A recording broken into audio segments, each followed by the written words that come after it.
اس کے سب ملنے والے کہتے ہیں کہ وہ ماضی کے سب لوگوں سے مختلف ہے۔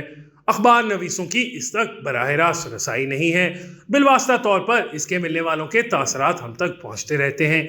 ابھی تک اسے براہ راست ملنے اور سننے کا اتفاق نہیں ہوا ہے، مگر صحافیانہ تجسس مجبور کرتا ہے کہ اس کے بارے میں زیادہ سے زیادہ جانیں، اس بات کی کھوج لگائیں کہ اس کے خیالات کیا ہیں، وہ کیسا پاکستان چاہتا ہے۔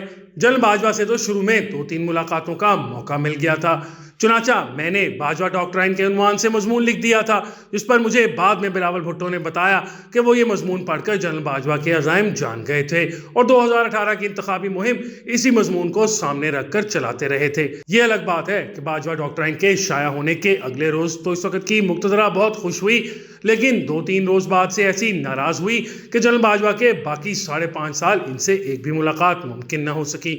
ایک انتہائی اہم ذریعے نے جنرل مشرف اور اس کا تقابل کرتے ہوئے بتایا کہ جس دن جنرل پرویز مشرف کو فوج کا سربراہ مقرر کیا گیا وہ انتہائی مشکور و ممنون تھے اور بار بار وزیر اعظم سے پوچھتے تھے کہ مجھے کوئی حکم دیں۔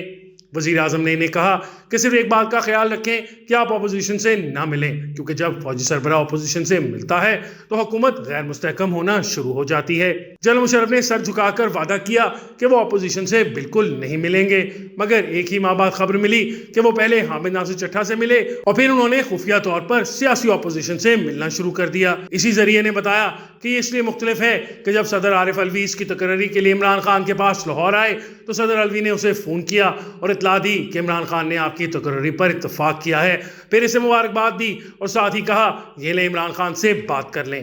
اس نے فوراً کہا آپ تو صدر پاکستان ہیں، آپ سے بات ہو سکتی ہے، میں کسی سیاستدان سے بات نہیں کروں گا، میرا منصب اس بات کی اجازت نہیں دیتا۔ اس ذریعے نے بتایا کہ اس مثال سے دونوں جرنیلوں میں فرق واضح ہو جاتا ہے۔ ایک اور اہم ذریعے نے بتایا کہ وہ ذاتی تشہیر سے گریزاں ہیں، کوئی اس کے ساتھ اپنی تصویر لگا دے تو اسے برا لگتا ہے۔ اس نے اپنے رشتہ داروں کو بھی فری ہینڈ نہیں دیا، بلکہ انہیں بھی کہتا ہے کہ کوئی مطالبہ نہیں کرنا۔ اسے اپنے پرانے اور ذاتی دوستوں کی محفل پسند ہے، مشورے بھی انہی سے کرتا ہے۔ اہم ذریعے نے جنرل راحیل شریف اور اس کا تقابل کرتے ہوئے بتایا کہ دونوں میں زمین آسمان کا فرق ہے۔ جنرل راحیل شریف کو جنرل باجوہ درشنی جرنیل کہتے تھے، جبکہ اس اہم ذریعے نے انہیں بھولے بادشاہ قرار دیا جو بغیر کوئی جنگ لڑے فیلڈ مارشل بننے کے متمنی تھے۔ اس درشنی جرنیل نے ایک بار ترنگ میں آ کر مارشل لا نافذ کرنے کا فیصلہ کر لیا، 111 بریگیڈ کو مارچنگ آرڈر بھی دے دیے۔ ابھی تک 3 مختلف ذرائع اس آج تک خفیہ رہنے والی خبر کی تصدیق کر چکے ہیں۔ یہ خبر سنتے ہی 3 حاضر سروس میجر جنرلز بھولے بادشاہ کے پاس پہنچے اور اسے منت سماجت اور دلائل سے قائل کر کے اٹھے اور کہا آپ یہ آرڈر واپس لے لیں، جس پر انہوں نے یہ حکم واپس لے لیا۔ مجھے اس میجر جنرل سے بھی ملنے کا اتفاق ہوا جو بعد میں لیفٹیننٹ جنرل بن گئے تھے اور ان 3 میجر جنرلوں میں شامل تھے جنہوں نے جنرل راحیل شریف کو مارشل لا لگانے سے روکا تھا۔ ایک ذریعے نے بتایا کہ دوسری طرف آج والے کا رویہ بالکل مختلف ہے۔ کئی بار ایسا ہوا ہے کہ اس کے مشیروں نے اسے کہا کہ اب بحران کا اس کے سوا کوئی حل نہیں کہ یا تو پی سی او لگا دیا جائے یا پھر مارشل لا نافذ کر دیا جائے، مگر اس نے ہر بار کہا کہ دس از ناٹ این آپشن۔ اس کے ملاقاتی بتاتے ہیں کہ آج والا ڈوجی نہیں ہے، وہ جو کہتا ہے وہی کرتا ہے، جبکہ جنرل باجوہ کہتے کچھ تھے اور کرتے کچھ تھے۔ ایک ذریعے نے مجھے بتایا کہ 2018 کے الیکشن سے پہلے جنرل باجوہ تحریک انصاف کو اقتدار میں لانے کے پورے پلان پر عمل پیرا تھے اور دوسری طرف الیکشن سے چند دن پہلے شہباز شریف سے ان کی ممکنہ کابینہ کے ناموں پر بحث کر رہے تھے۔ یہاں تک کہا گیا کہ ڈار صاحب کو کابینہ میں شامل کریں گے تو اس کے کیا نتائج ہوں گے۔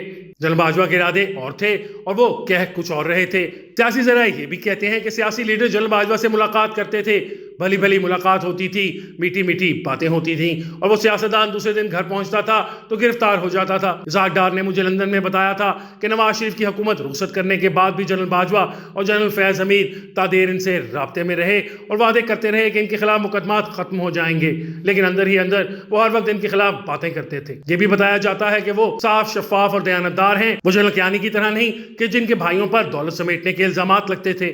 یہ بھی کہا جا رہا ہے کہ ان کا فوکس معیشت کو راہ پر لانا ہے اور وہ سمجھتے ہیں کہ نواز شریف کی حکومت کو ہٹانے کی غلطی سے ہی معیشت کا زوال شروع ہوا۔ آخر میں ماضی کے تجربوں کی روشنی میں ناقدانہ تبصرہ بھی ضروری ہے۔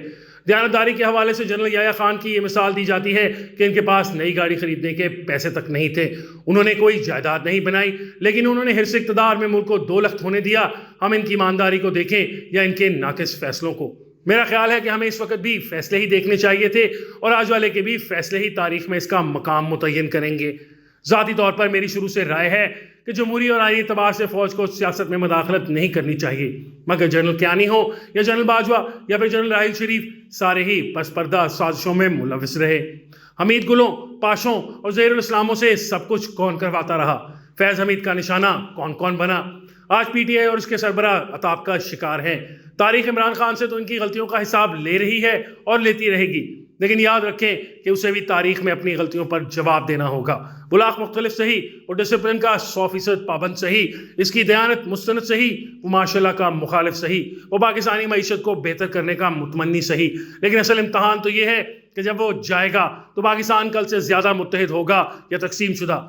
کہ جب وہ رخصت ہوگا تو پاکستانی معیشت مضبوط ہوگی یا پہلے سے خراب؟ اور سب سے آخری بات کہ کیا اس کے مخالف بھی اس کی خدمات کا اعتراف کریں گے یا نہیں؟